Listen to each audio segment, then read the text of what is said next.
रमण जी कहते हैं, को न काहू को सुख दुख कर दाता, निज कृत कर्म भोग सब भ्राता।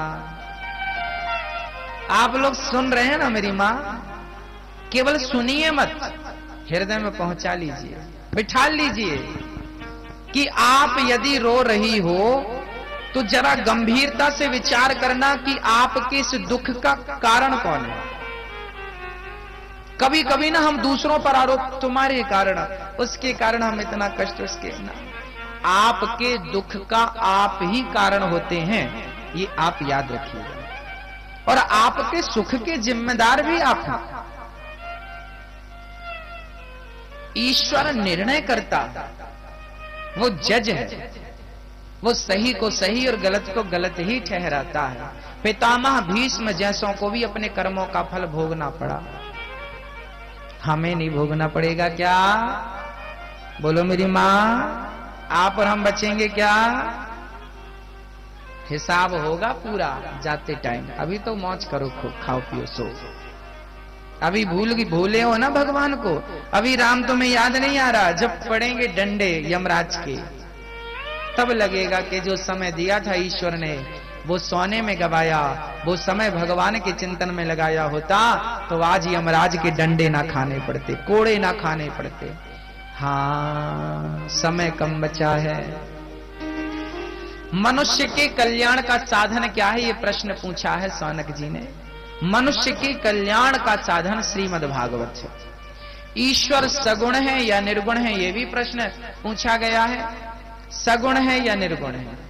आपको क्या लगता है, सगुण और निर्गुण, ईश्वर सगुण है या निर्गुण है? साकार है या निराकार है? बताइए भगवान कैसा है? बोलो मैया जी, ओ मैया। अच्छा, नाती को ऐसे यहां बिठाओगी खोपड़ी में? अब चढ़ाया सिर पे तो बिठाओ सिर पे, जमीन उससे मिल नहीं रही है, ऐसी चढ़ाओ सिर पे। हाँ बताओ, सिर पे बिठा रखा दादी ने अपने नाती को। बच्चों को प्यार करना अच्छी बात है, इतना भी नहीं कि खोपड़ी में बिठा के कथा सुनो। बताओ जरा, हाँ? अच्छे संस्कार दो बच्चों को, 2-4 थप्पड़ लगाओ उसको, जमीन में बैठेगा। ज्यादा प्यार भी बच्चों के संस्कार बिगाड़ देता है मेरी मां। जरूरत से ज्यादा अमृत भी नुकसानदायक होता है, याद रखिएगा। लाड़ प्यार अच्छा है, पर इतना नहीं कि तुम बच्चे को खोपड़ी पे बिठाओ। बेटी कितनी सुंदर हो उसे घर घर घुमाना आना चाहिए, और बेटा कितना प्यारा हो उसे सिर पे बिठाना आना चाहिए। 2-4 थप्पड़ भी जमाते रहो ताकि हिसाब किताब से रहे। हाँ, बोलो राधे राधे।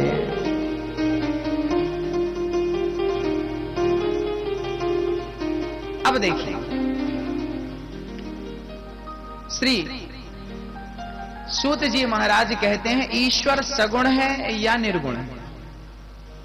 सगुण, भगवान सगुण भी है और भगवान निर्गुण भी है। ईश्वर साकार भी है, ईश्वर निराकार भी है। कैसे? बोले पानी निराकार होता है, पर वही पानी जब फ्रिज में रखता है जाता है तो वही पानी बर्फ बन जाता है। जो अभी निराकार था, निर्गुण था, वही सगुण बन गया कि नहीं, साकार बन गया कि नहीं? ऐसे ही ईश्वर तो निराकार है, लेकिन जब भक्तों के प्रेम की फ्रिज में जाता है तो वही निराकार साकार बनकर के राम और कृष्ण के रूप में भक्तों के लिए प्रकट हो जाता है। वही निराकार है, वही साकार है। सगुण उपासक परहित निरत नीति दृढ़ ने, ते नर प्राण समान मम जिनके द्विज पर प्रेम। रामचरितमानस में लिखा है, सगुण उपासक। भगवान के अवतार कितने, इस प्रश्न पर, इस मुद्दे पर मैं आगे भी चर्चाएं करूंगा विस्तार से। भगवान के अवतार कितने हैं, ये बढ़िया प्रश्न है। भगवान के कितने अवतार हैं? 24 अवतार भागवत में है। नारायण, नारद, हरि, कपिल देव, श्री राम, हंस हयग्रीव मोहिनी दत्तात्रेय सुख धाम, नरसिंह वामन व्यास जी ऋषभ देव कौमार, यज्ञ पुरुष धनवंतरी बुद्धि कल की अवतार, पृथु राजा बारह पुनि कृष्ण चंद्र भगवान, परशुराम मत्स्य कमठ पद्म पुराण प्रमाण। ये 24 अवतार भागवत में हैं, जिसमें 23 अवतारों का वर्णन, 23 अवतार हो चुके हैं। 24वां अवतार कलयुग के अंत में संबलग्राम में विष्णु यश नाम के पंडित जी के घर में होगा। भगवान जब आए तो धर्म की स्थापना करने आए, भगवान गए तो धर्मः कम शरणम गता, धर्म कहां चला गया, धर्म किसकी शरण में गया? बोले धर्म सत्य की शरण में गया। बताइए धर्म किसकी शरण में है? सत्य की शरण में। आप कहती हो ना हम बड़े धर्मात्मा हैं, हम बड़े धर्मात्मा हैं। धर्मात्मा किसे कहते हैं? धर्मात्मा उसे कहते हैं जो सत्य बोलता है। जो सत्य बोलता है वही धर्म की रक्षा कर सकता है, वही धर्म की लाज बचा सकता है, नहीं तो धर्म किसी के पास टिकता नहीं है। असत्यवादियों के पास तो बिल्कुल नहीं ठहरता। तो जो सत्य के पथ पर है बस वही धर्मात्मा है। जो झूठ बोलता है वो धर्मात्मा हो नहीं सकता। तो आप कसम खाओ कि कभी झूठ नहीं बोलेंगे। कौन कौन कसम खा सकता है? हाथ उठा के हमें बताए। आप नहीं खा सकती हो मैया? मतलब झूठ बोलना है तो हाथ उठाओ, कभी नहीं बोलेंगे झूठ। बोलो कभी नहीं बोलते, बहुत अच्छी बात है, आगे भी नहीं बोलेंगे। झूठ कभी नहीं बोलते। आया दोनों ब्रह्मास्त्र यदि टकरा जाते, गर्जना हो गई, पृथ्वी कांपने लगी। भगवान ने दोनों ब्रह्मास्त्र को शांत किया। अर्जुन ने केस पकड़े अश्वत्थामा के, द्रौपदी के सामने लाकर खड़ा कर दिया। द्रौपदी तेरे पुत्र का हत्यारा तेरे समक्ष है, जो सजा देना चाहती है दे दे। अश्वत्थामा चरणों में गिरा है, हाथों में रस्सी बंधन है। आहा, अब तो द्रौपदी ने जल्दी से अश्वत्थामा के हाथों की रस्सी खोल दी, आजाद कर दिया।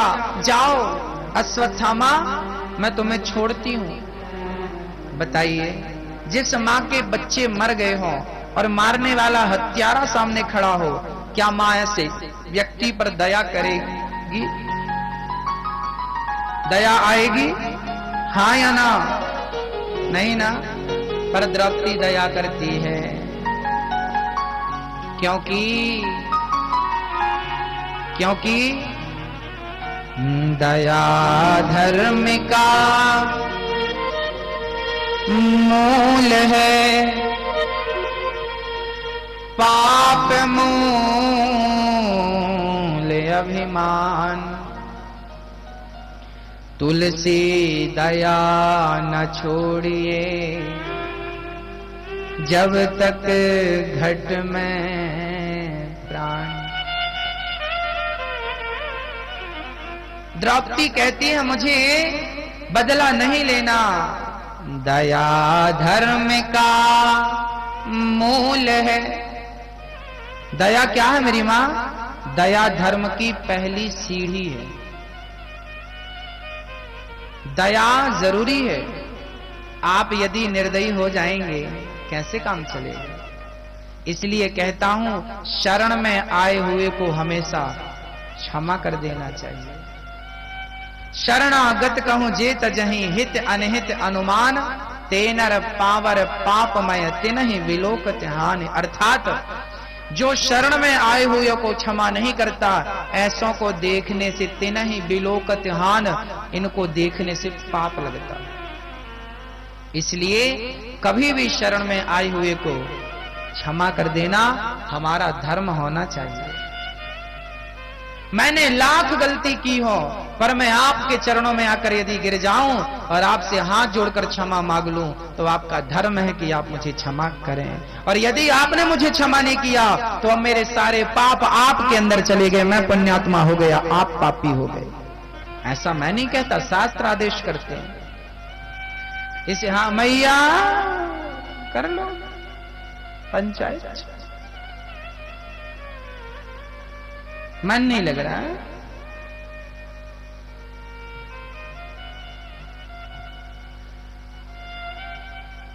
दया कभी मत छोड़ो। द्रौपदी ने कहा जब तक घट में प्राण, जब तक जिंदा है तब तक दया करिए। जिंदा हो जब तक तब तक दया करो। दया धर्म का मूल है। अपनी दया ना छोड़ना।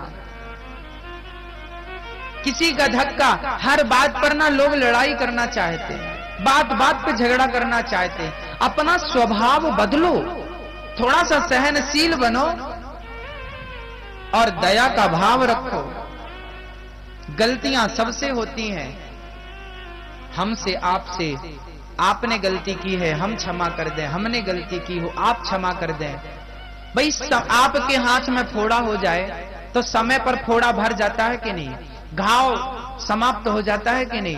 प्रकृति का नियम परिवर्तन है। ये चमड़ी भी हमारी परिवर्तित है। घाव है तो फिर ठीक हो जाता है। ऐसा नहीं कि आपको हमने गाली दे दी तो आपने गाली को याद रख लिया। विधाता भी ऐसी करेगा, फिर आपको फोड़ा कर देगा, फिर ठीक ही नहीं करेगा। बोले तुम्हें किसी ने गाली दी, तुम याद रखे हो, हम भी याद रखेंगे, तुम्हें फोड़ा भोगो। भगवान समय पर सारे घाव भर देते हैं, हड्डियां टूट जाती हैं, समय पर जुड़ जाती हैं। ईश्वर की प्रकृति से हमें सीखना चाहिए। गलती हुई है, माना की हुई है, किसी ने की होगी। पति की गलती है, पत्नी की गलती है, सास की गलती है, बहू की गलती, किसने की वो मुद्दा नहीं है। भूल जाओ और नए तरीके से, नए सिरे से अपने जीवन की शुरुआत करो। पुरानी बातों को याद नहीं रखना चाहिए।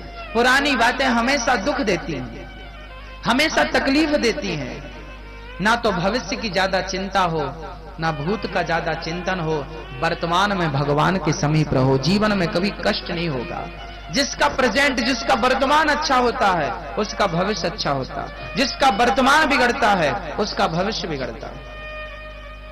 भूत की चिंता हमें कभी नहीं करनी चाहिए। भूत के बारे में, अर्थात भूतकाल, गुजरे हुए अतीत को कभी याद नहीं करना चाहिए, कभी उस पर नहीं जाना चाहिए। आपके साथ क्या हुआ था? कई लोग, बूढ़ी बूढ़ी माताएं बाल पक गई, वो गाना गाती हैं, महाराज मेरे घर से मेरी सास ने निकाल दिया था, कुछ नहीं दिया था, बुढ़ापा आ गया, बाल पक गए। इस बात को 40 साल हो गए लेकिन अभी तक याद है। क्यों? आप कहती हो हमारी याददाश्त तक कमजोर पड़ रही है। कमजोर नहीं पड़ रही है, आपने कचरा भर रखा है। भाई मेमोरी 1 GB की है, माना की, और 1 GB भर गई है, पूरी फुल हो गई है, तो फिर कुछ उसमें डेटा आएगा, समाएगा। तो आपकी जो याददाश्त की जो मेमोरी है उसमें आपने पुरानी याददाश्त बनाए रखी है, पहले उन्हें तो डिलीट करो भूतकाल की, तब तो आगे का आप याद रख पाएंगे। आपने गलत चीजें याद रखी, सही चीजें याद कैसे रहेंगी? आपको गाली याद है, आपको किसी की गंदी बात याद है, आपको अच्छी बातें याद नहीं है।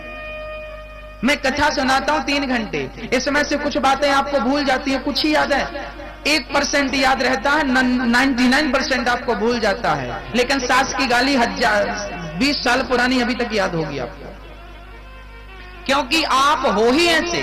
आप गलती को ही बचाना चाहते, अच्छाई को नहीं रखना। आपके सामने एक तरफ गुलाब का फूल है और आपके दूसरे हाथ में कीचड़ है, तो आप ना गुलाब के फूल को फेंक दोगी, कीचड़ को रख लोगी। ये कर रही हो रहा है। लोग अच्छाई नहीं समेट रहे हैं, बुराइयां समेट रहे हैं। कीचड़ क्या है? पुरानी बातें, गाली गलौच, ये सब कीचड़ ही तो है। और भगवान की कथा पुष्प है, पुष्प को संभाल कर रखिए, ईश्वर की चर्चा को संभाल कर रखिए, भगवान के नाम को संभाल कर रखिए। पुरानी हर बात को डिलीट कर दीजिए अपनी मेमोरी से। मेरे साथ आपने क्या किया था, अच्छा या बुरा, मुझे भूल जाना चाहिए। ये मेरी महानता का परिचय नहीं है कि मैं आपकी पुरानी बातें याद करके आपको जलील करूं। बोलो मेरी मां, क्या सही है पुरानी बातों को याद रखना? हो सकता है कल तक मैं मूर्ख था, मुझे पता नहीं था, मैंने आपका अपमान किया, मैंने आपको गाली दी, पर मुझे आज महसूस हुआ कि ना मैंने गलत किया था, तो क्या आप मुझे मौका नहीं दोगी? हाँ या ना? मेरी जगह आप होंगे तो क्या होगा बताइए? क्या किसी को मौका नहीं मिलना चाहिए? हमारे जेल में, भारत के जेल में लोग मर्डर करता है, जेल में जाता है, 7 साल 10 साल की सजा भोगता, फिर बाहर आता है। जेल हमारा कानून मौका देता है कि चल एक बार और अच्छा इंसान बन के जी। ये मौका है मेरे मां, ये मौका है। पहला मौका तो मानव का तन है, उसके बाद ये मौके। छोटी छोटी बातों में ना लोगों के घरों का चिराग बुझ जाता है। छोटी छोटी बातों में लोग घर तोड़ देते हैं, रिश्ते तोड़ देते हैं। कई लोग तो आत्महत्या कर लेते हैं, फांसी लगा लेते हैं। छोटी छोटी टेंशन में लोग मर जाते हैं। हाँ या ना? अभी कुछ दिन पहले आपने सुना होगा, इंदौर के एक संत जी अपने आप को गोली उन्होंने मार ली। बैकग्राउंड चेक किया गया कि भाई गोली क्यों मारी, तो पता चला कि इनको टेंशन ज्यादा थी। अब बताइए, टेंशन ज्यादा थी तो क्या टेंशन का इलाज आत्महत्या है? बताओ, मैं आपसे पूछ रहा हूं। टेंशन किसे नहीं है भाई? कौन है बिना टेंशन का बताइए? जीवन में सुख दुख सबके घर आता है। जीवन में टेंशन सबको होती है, परेशानी का सामना सबको करना पड़ता है। उसका डट के सामना करना सीखो। आत्महत्या किसी समस्या का समाधान नहीं है। मर जाना कायरता है, कायरता। मैदान छोड़ के भागना क्या है?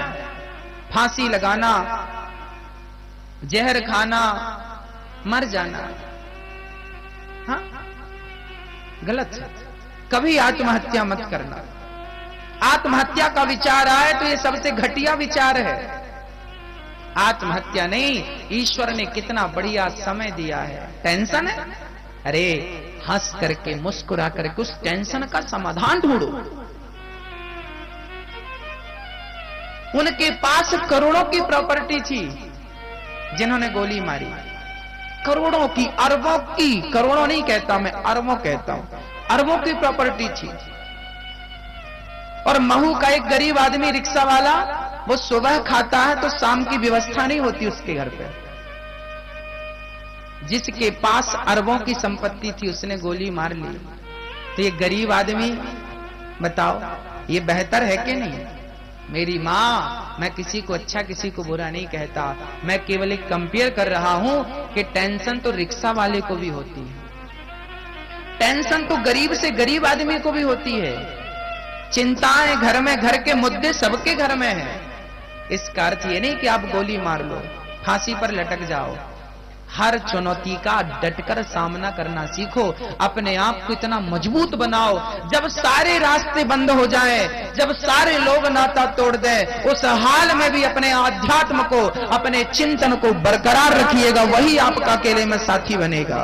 वो आपको मरने नहीं देगा, वो आपको आत्महत्या करने नहीं देगा। और आपका आध्यात्म कमजोर हुआ कि आप मर जाओगे। जो फांसी लगाते हैं, मरते हैं, गोली मारते हैं, ये कौन लोग हैं? ये कच्चे लोग हैं, कच्चे हैं ये। मर जाना कच्चा ना। सामना करिए। कभी मैं सबसे निवेदन, कोई आत्महत्या ना करें आप में से, कभी मरिए मत। और कई बार मां बाप की लापरवाही से बच्चे आत्महत्या कर लेते हैं। अच्छा रिजल्ट नहीं आया, बच्चे पर प्रेशर बनाते हैं। अच्छा पढ़ो, अच्छा 99% लाना बेटा, नहीं लाओ ना तो तुम्हारी खैर नहीं। अब पहले ही डरा दिया, अब उसके नंबर कम आए, अब वो सोच रहा मैं स्कूल से घर कैसे जाऊंगा तो मम्मी मारेगी, पापा मारेगा, इससे अच्छा मर जाऊं। कई बच्चे आपने देखा, रिजल्ट आते हैं मार्च के महीने में, कितने बच्चे सुसाइड करते हैं, कितने बच्चे मरते हैं। आजकल हिंदुस्तान के मां बाप ने थिंकिंग बना रखी है कि अच्छे नंबर लाएगा तो ही तू होशियार है। ना मेरी मां, 10वीं फेल 9वीं फेल व्यक्ति ने भी इतिहास रचा है, याद रखना। गुरुत्वाकर्षण का सिद्धांत जिसने दिया है, उनका नाम क्या है जानते हो? कुछ नाम है, मुझे स्मरण था, न्यूटन ऐसा कुछ नाम था उनका। जिन्होंने गुरुत्वाकर्षण का सिद्धांत दिया। गुरुत्वाकर्षण, हाँ, न्यूटन, हाँ ऐसी कुछ उनका नाम है, भगवान जाने। वो व्यक्ति, वो आदमी सबसे गधा था अपनी क्लास में, हर बार फेल होता था। इतनी बार फेल हुआ कि मास्टर जी ने घर से, स्कूल से निकाल दिया। स्कूल से निकाल दिया, निकल स्कूल से, पढ़ता लिखता नहीं है। जो व्यक्ति 9वीं फेल हो और स्कूल से निकाल दिया गया हो, आज उस पर लोग पीएचडी कर रहे हैं, सोच लीजिए, उस पर पीएचडी हो रही है। अनपढ़ आदमी, गुरुत्वाकर्षण का सिद्धांत दे दिया आपको। जरूरी नहीं है कि आपके बच्चों की डिग्री ही उनकी सफलता है। बच्चों की डिग्रियों से ज्यादा उनका माइंड उनकी सफलता, उनकी बुद्धि, उनका विवेक उनकी सफलता है। जरूरी नहीं, आप बच्चों को आंक नहीं सकते कि डिग्री लाएगा तो ही होशियार है। हाँ, धीरू भाई अंबानी पूछना कहां तक पढ़े हैं? धीरू भाई अंबानी 8वीं 9वीं तक पढ़े हैं। आज दुनिया भारत के सबसे अमीर व्यक्ति हैं। रिलायंस जैसे फैक्ट्री को खड़ा कर दिया, पूरा देश जानता। कम पढ़े लिखे आदमी, 9वीं तक 8वीं तक पढ़े। टाटा, ये सब 5वीं तक पढ़े लोग। कितनों के नाम गिनाऊं मैं? जरूरी नहीं है कि आपका बच्चा टॉप करे तो ही नाम कमाएगा। मेरी मां कभी कभी वो काम अनपढ़ भी कर जाता है जो पढ़े लिखे नहीं कर पाते। तो बच्चों पर इतना प्रेशर मत बनाना कि वो आत्महत्या करने पर मजबूर हो जाए। ये माँ बाप की भी रिस्पॉन्सिबिलिटी है, हाँ? आपकी भी जिम्मेदारी बनती है। किसी को इतना ना परेशान करो, इतनी उम्मीदें ना रखो। भाई कोई किसी क्षेत्र में आगे है, कोई किसी क्षेत्र में आगे है। चलिए, ये तो आपके भले की बात हमने कही कि कभी भी गलत ना सोचना, आत्महत्या जैसे जघन्य पाप को कभी मत उठाना। अच्छी शिक्षा, अच्छे संस्कार आपको अच्छा बनाएंगे। हाँ, बोलो राधे राधे। भक्तों, द्रौपदी के समक्ष खड़ा किया अश्वत्थामा को, द्रौपदी ने माफ कर दिया। क्योंकि द्रौपदी एक मां है और मां के अंदर करुणा होती है, मां के अंदर ममता होती है। ममता है, करुणा है मां के भीतर। कभी वो मां किसी का बुरा नहीं सोचती।